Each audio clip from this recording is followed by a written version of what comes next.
नमस्कार दोस्तों। जैसा कि मैंने आप सभी से वादा किया था कि मैं कल्पेबल होमिसाइड और मर्डर पर आप सभी के लिए एक वीडियो लेक्चर तैयार करूंगा।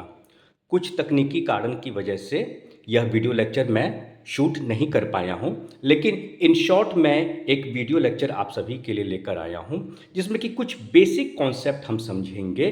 What is culpable homicide and what is murder.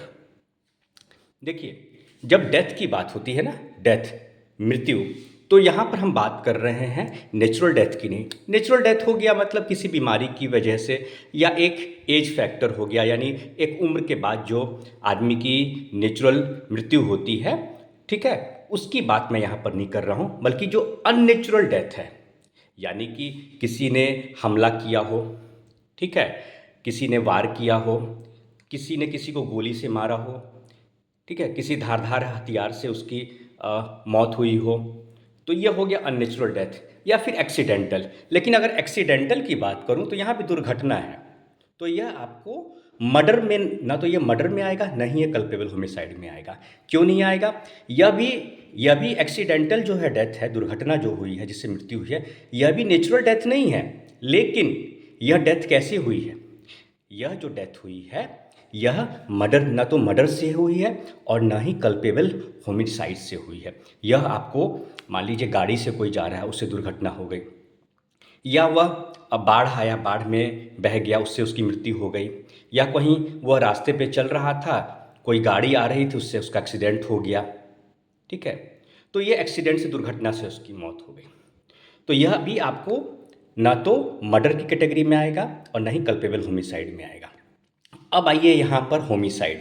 Homicide का मतलब यहाँ पर हो गया मानव हत्या, ठीक है। इसका मतलब क्या हो गया? होमिसाइड का मतलब, होमिसाइड का मतलब हो गया मानव हत्या। यह इंटेंशनल होता है, मतलब इसके पीछे इंटेंशन है, ठीक है।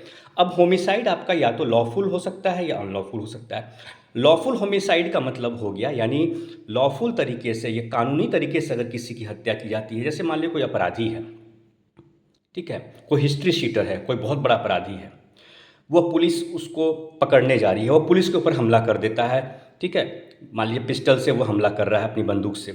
जवाबी कार्रवाई में पुलिस ने भी हमला, उसके ऊपर गोली चलाई, उसमें उसकी मौत हो जाती है, ठीक है, उसकी डेथ हो जाती है। तो यह लॉफुल हो गया।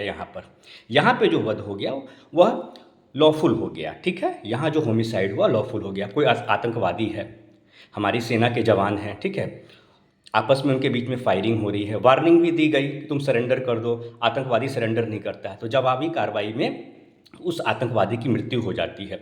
तो यह आपका लॉफुल होमिसाइड हो गया, ठीक है। अब अनलॉफुल की बात करते हैं। अनलॉफुल यानी कि कोई किसी को जान से मारने की नीयत से उसके ऊपर हमला करता है, बंदूक से, गोली से, या उसको यह पता है कि फॉर एग्जांपल उसके सर का कोई बहुत बड़ा मेजर ऑपरेशन हुआ है, ठीक है, सर का हेड।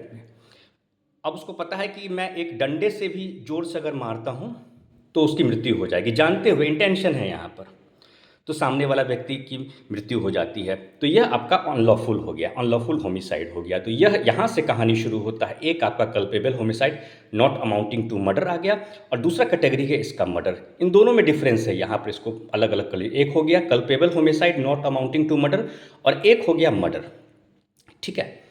अब यहाँ पर जो कल्पेबल होमिसाइड है और जो मर्डर है, उसमें कुछ बेसिक डिफरेंस है। कल्पेबल होमिसाइड में सबसे पहले आप देख लीजिए कि इसमें जो पनिशमेंट दिया रहता है, उसमें दो कैटेगरी है। देखिए, आपको दिखाता हूँ। एक है आपको कल्पेबल होमिसाइड में होता है with the intention of causing such bodily injury as is likely to cause death. तो यह जो इंटेंशन आ गया यहाँ पर, आपका इंटेंशन, ठीक है, यह जो इंटेंशन है यहाँ पर, वही इंटेंशन के साथ अगर किसी को बॉडली इंजरी दी जाती है, ठीक है, किसी के शरीर पे हमला किया जाता है, ठीक है, तो यहाँ पर इम्प्रिजमेंट फॉर लाइफ हो जाएगा, या फिर ऐसा पनिशमेंट होगा जो कि 5 साल से कम नहीं होगा और 10 साल तक होगा, उसके लिए फाइन की सज़ा होगी।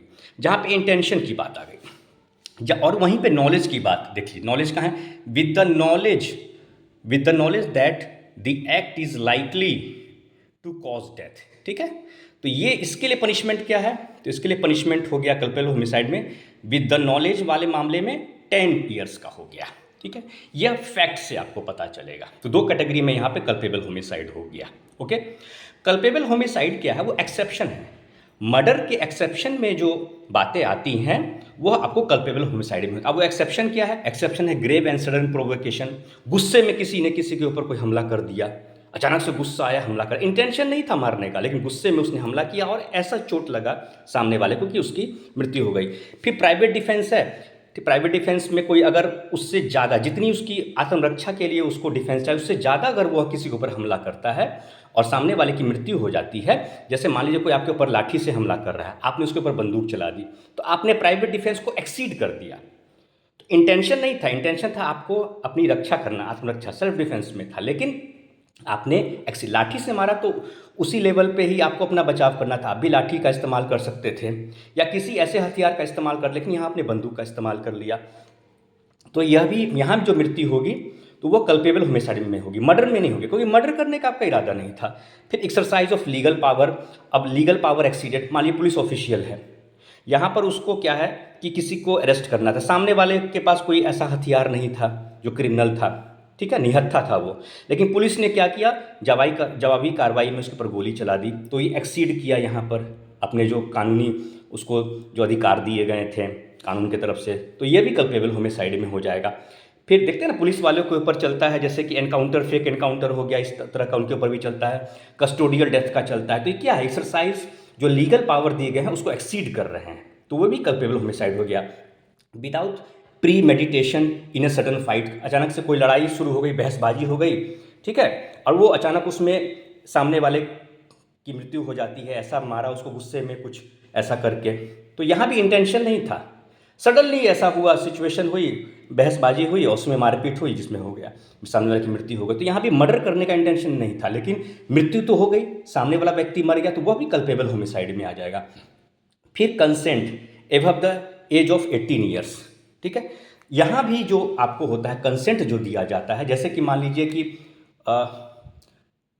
मान लीजिए पति पत्नी है, ठीक है, एग्जाम्पल लीजिए, पति ने कहा कि अब मुझे नहीं जीना है, अपनी ज़िंदगी से मैं परेशान हो गया हूँ, ठीक है, मैं जा रहा हूँ आत्महत्या करने। तो पत्नी ने कहा कि जब तुम मरने जा रहे हो तो मुझे भी मार दो। तो पत्नी ने कंसेंट तो दे दिया, लेकिन भाई गलत है ना, इलीगल है ना, पति ने उसे मार दिया, पत्नी को अपने, अब वह सुसाइड करने का उससे पहले उसे पुलिस ने पकड़ लिया। तो यह कंसेंट भी जो है, ये भी आपको, मारने की नीयत नहीं थी पति की, लेकिन पत्नी ने कहा कि अब मैं भी जी के क्या करूँगी। तो यहाँ ये सारी चीज़ें जो हैं आपको आ जाती है, किसमें, यह आ जाती है कल्पेबल होमिसाइड में, क्योंकि किसी भी सिचुएशन में यहाँ मर्डर करने की नीयत नहीं थी, लेकिन हुआ, आदमी तो मरा, व्यक्ति तो मरा, हत्या तो हुई, यहाँ पर डेथ तो हुआ, लेकिन वह हत्या नहीं होकर मानववध हो जाएगा, कल्पेबल होमिसाइड हो जाएगा, नॉट अमाउंटिंग टू मर्डर। इसीलिए कल्पेबल होमिसाइड इसे सीधे सीधे नहीं कहिए, इसे समझने के लिए आप कहिए कल्पेबल होमिसाइड, ऐसा मानववध जो कि मर्डर नहीं है, हत्या नहीं है, ठीक है, मानववध हो रहा है लेकिन वह किसी का मर्डर नहीं हो रहा है। ओके, अब मर्डर पे आ जाते हैं। मर्डर में तो आपको पता ही, मर्डर में सीधा सीधा यही है कि भाई किसी को इस तरीके से मारना कि इस तरीके का जानलेवा हमला करना कि उसकी मृत्यु हो जाए, जैसे यहाँ पर लिखा भी हुआ है, with the intention of causing such body injury intended to be inflicted is sufficient in the ordinary course of nature to cause death. तो यहाँ पे पूरा इंटेंशन क्लियर है,